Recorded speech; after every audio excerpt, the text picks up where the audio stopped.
Peyton and Ann, because you have pledged your love and fidelity to one another in the presence of God and these witnesses, and because of your new covenant relationship with one another, and by the authority vested in me as a minister of the gospel of the Lord Jesus Christ, it is my great honor and pleasure to now pronounce you husband and wife.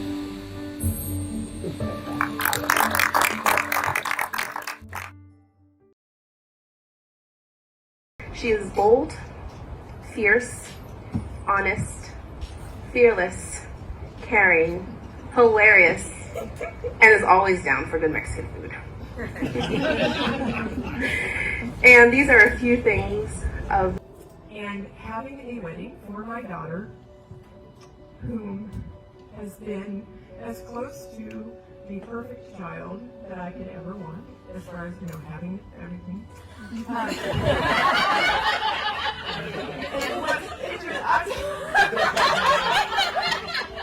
Perfect girl. Sorry.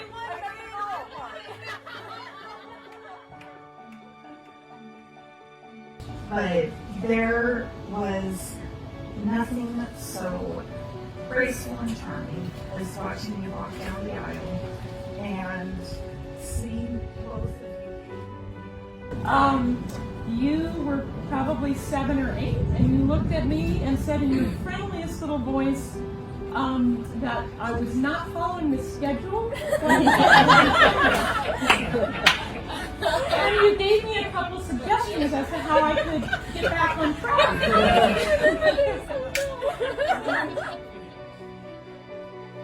Totally significant moment for you, but I just thought, that girl has a little moxie, and she made an impression, and it was so sweet. I love that about you, man, that you'll speak up, and you're interested, and you're engaged in what's going on. I think you make a difference. I think you're charming and beautiful, and I think you and Peyton will make that kind of couple. You're going to make a difference in the world, and you're going to make an impression on people. So, bless you. And let's raise a glass for Peyton. And I think I'm one of many, I don't quite know the number of us, that have known her for pretty much all of her life, which makes me feel special in that regard. I've kind of watched her grow up. The big tradition with our two families was we kind of swap back and forth between Thanksgiving and Christmas. And thinking about Peyton, I've really just the first time I've met him. And I will piggyback onto what I've heard already about seeing how magic he is and how they relate to each other. And I'm excited to see where they go. So here's to the new couple. So this is just for Peyton. And can close her ears. So Peyton, the only thing you need to know is how to say, I'm sorry, and yes, dear, you were right. In Numbers 6:24, it says, "The Lord bless you and keep you."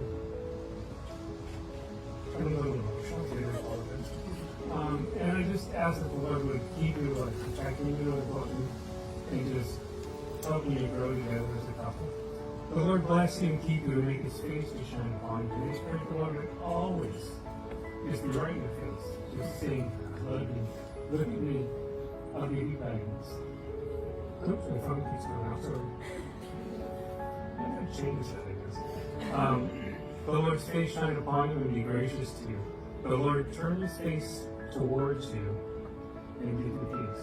So I just pray that your way would be, your life together would be just blessed and peaceful, and that you always look to the Lord. So, I love you guys. I'm so excited to be here today, and the sun is gorgeous, and it's turned out this morning for several things, so challenge. Did really do work. So congratulations to Ann and Peyton.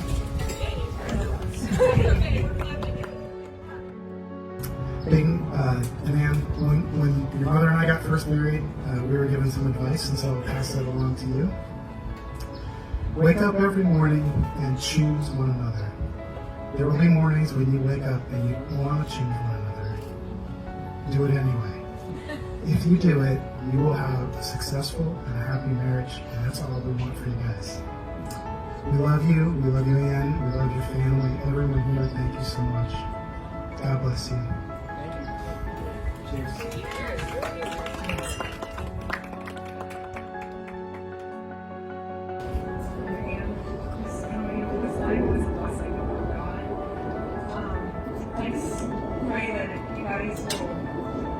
Just like Eric said, always choose each other. And communication is very important to you guys. But just love and respect, because even now, in our 20-some years of marriage, words can be hurtful. And just taking this forgiveness and grace with each other, and just trying to use God all the time. Just make time for Him, because when you do, like, He just blesses your family forever. So, and you can see that with us and my parents and Eric's parents, 50-some years of marriage, and Anna's parents, and we're all 20-some years of marriage. So, because we put God first. So, I just love you all, and I'm so excited to see what God has plans in this week. Lift the glass. We love you. We love you so much. Known as Pop for most of his life. Make it short and sweet. Me and my wife have been married for almost 52 years, and I can tell you that it's been a great time, and hopefully you guys can do that or better. And I wish you both the very best. And if you're as lucky as I've been for 52 years, I know you'll have a happy life. So cheers to you both.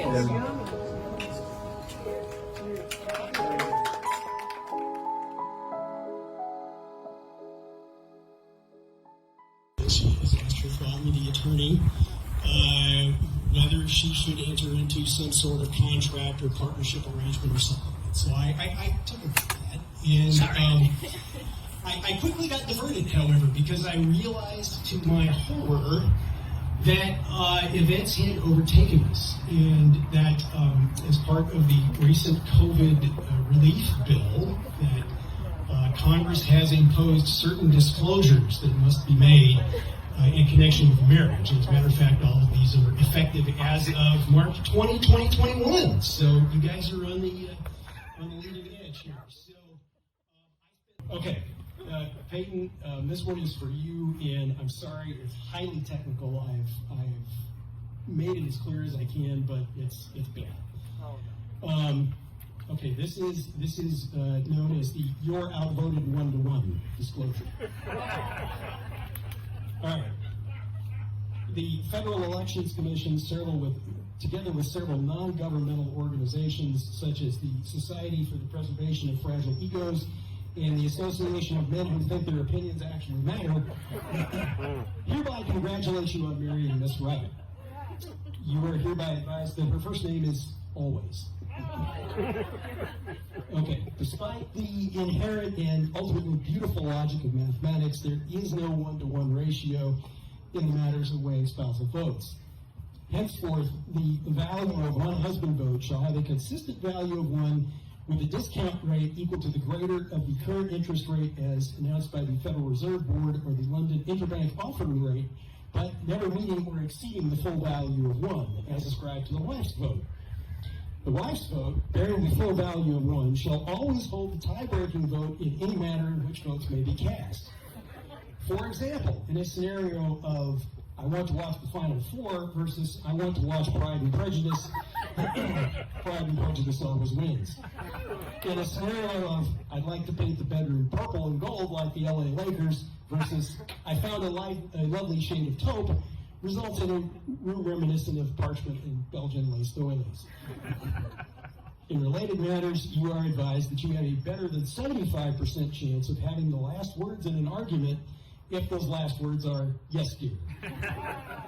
Furthermore, several noted psychologists have suggested that the new husband begin thinking of himself as a sort of meteorologist, in that no matter what he says, he's still wrong.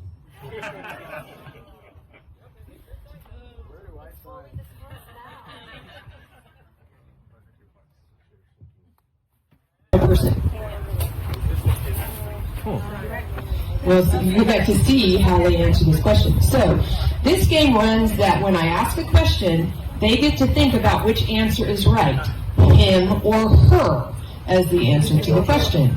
So, if I read a question and Anne thinks she's the one who first thought he was cute, then she'd raise her shoe. That's not one of the questions. I'm not giving you a little early hint. These are all unknown to them. So, yeah, you gotta turn your chin around. Oh, and by the way, we are bringing out the cupcakes, but we will have a cake cutting right after we're done with this. So please don't eat the cupcakes until we have the cake cutting. Okay. So, do we understand? Yes. So, Peyton, if you hear something and you think you are the first to, then you hold up your own shoe. Okay? Are we ready for this? Let's see how well they know the answers to these questions. Okay. Who said I love you first? No. So there's a disagreement there. Okay. Who, oh, by the way, these questions are all given, and this was the fun part, by the wedding party, and I got 25 questions, and each one of them was different. The boys had certain questions, and the girls had the other ones. It was quite fun to see all these. I didn't have to raise any of them. Okay. Number 2. Who will kill the spider first? Okay, great. So we have an agreement there. Okay. Number 3. Who is the funny one? Who? No, don't take too long to answer the question. No, you can't think about it too long. You got to have your first spontaneous answer. Okay.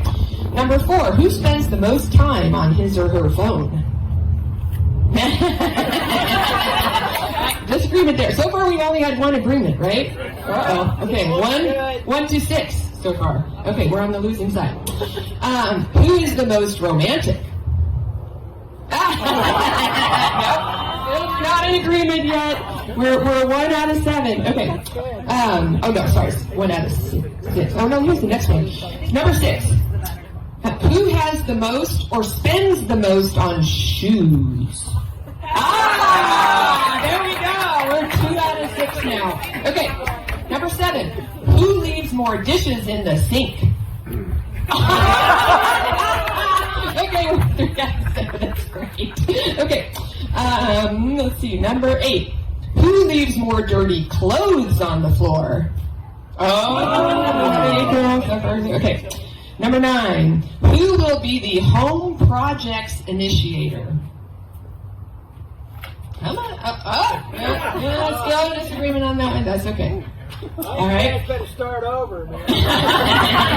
All right. Who initiated the first kiss? See, we don't remember that far back. Hurry up. There we go. Okay. Yay. Right answer. Okay. Number 11 is who has the best table manners? I won't tell you who came up with this question.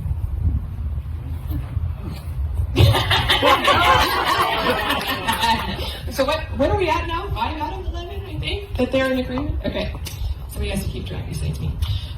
Number 12, who will steal the covers first off the other on a cold night in bed? Oh, no. Okay, you guys will have to answer that question later when you figure it out. Number 13, who shows more emotion? Oh, wow. Quickly. Oh, there we go. All right, I think we're like half and half now. Okay. Where are we? Oh, number 14. Who is the palest? Who has the most pale skin?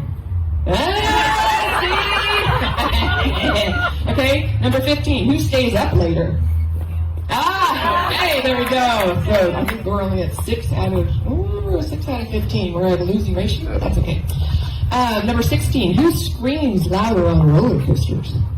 There we go. We're catching up. He doesn't go on them. He doesn't go on roller coasters. Okay, I think it's a default answer. Okay. Number 17. Who is more likely to tase the other? I will tell you later who came up with this question.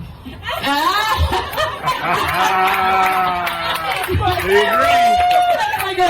Okay, there we go. Number 18. Who comes up with more date ideas? Okay, very good. You guys are half and half now. Good for you. Okay, we're at the last few. Who will drop the phone in the toilet first? Ooh. I don't know, maybe that one you can. Oh! Uh-oh. My daughter's look, she hasn't even. Okay. 20. Who will be the one to save the extra dime? Yeah. Okay, now I have a bonus one thrown in because somebody specific asked me to put this one in, and it says, who has the more handsome brother? It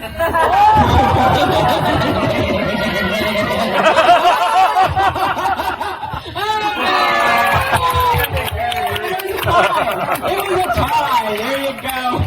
The siblings choose the right ones. Okay. So, your cake, is there cake over there? Or do we already bring? You guys are done. Are we done? Yes, you are. I know. Good job. Put your shoes back on. We will have the cake, and I think we'll bring it over to the head table over there, and you guys can figure out who's going to hold the knife and cut the cake. And I need to get you guys plates. Or could somebody get plates for them? I think we forgot that part. They're going to just hold it in their hands. I guess. Okay, thank you all.